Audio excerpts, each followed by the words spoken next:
Bonjour à toutes et à tous. Alors pour ce nouveau tour d'André Robert, je vais d'abord utiliser un jeu à tarot bleu.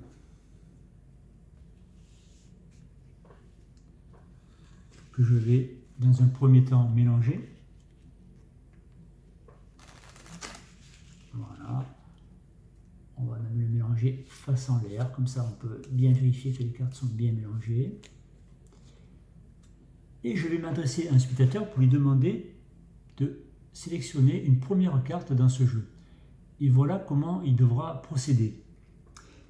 Il devra bien entendu prendre le jeu, prendre un petit paquet dans la partie supérieure du jeu, le retourner face en l'air, reprendre un paquet un petit peu plus important et de nouveau le retourner face en l'air, récupérer les cartes qui sont face en l'air, les enlever, et la carte qui est au-dessus du jeu qu'il a en main, la poser sans la regarder sur le tapis. Voilà, en l'occurrence, nous avons 10 de carreau, pourquoi pas. Ah oui, sachant que le nombre de cartes qui sont face en l'air, bien entendu, dépendra de la taille des coupes que le spectateur aura réalisées. Ceci étant dit, je vais maintenant donner le jeu au spectateur. Il n'y a pas de spectateur, c'est donc moi qui vais jouer ce rôle.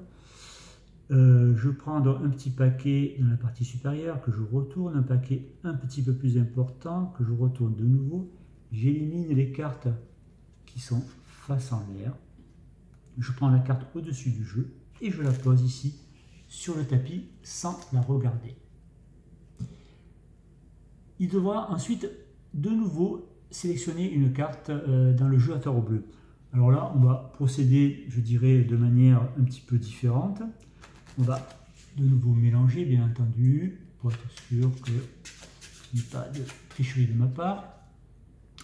Et pour sélectionner cette deuxième carte, voilà comment on va procéder. Je vais effectuer ce qu'on appelle un mélange hindou.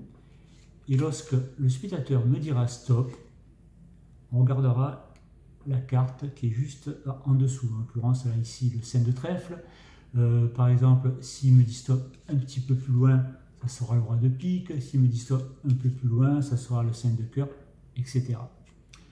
Ceci étant dit, je vais donc maintenant effectuer le mélange hindou et j'attends le stop du spectateur quand il veut. Stop. Très bien.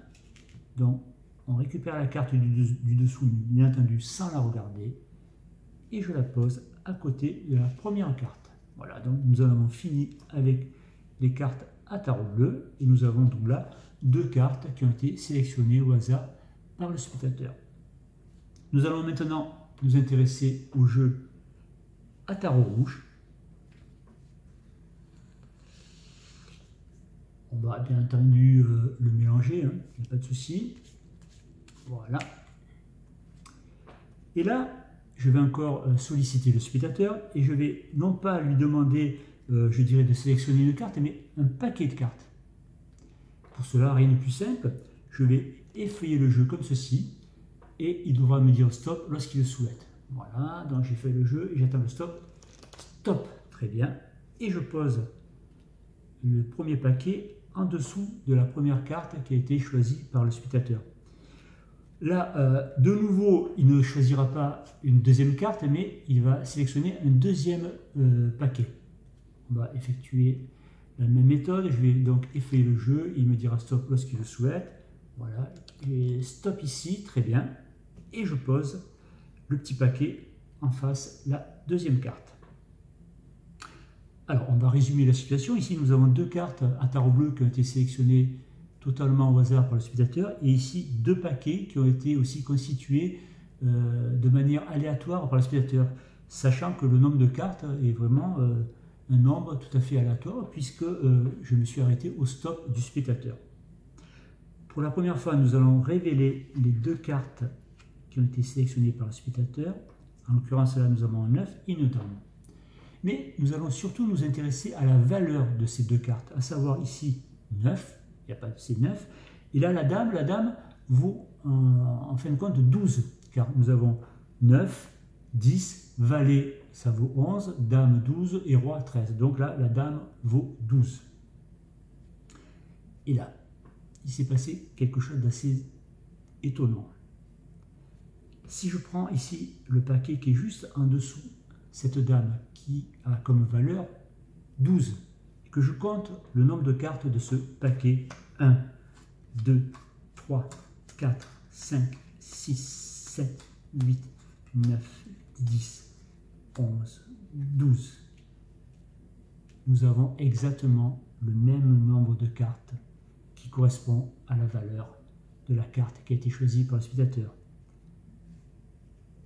Si on compte maintenant le deuxième petit paquet, nous avons 1, 2, 3, 4, 5, 6, 7, 8, 9.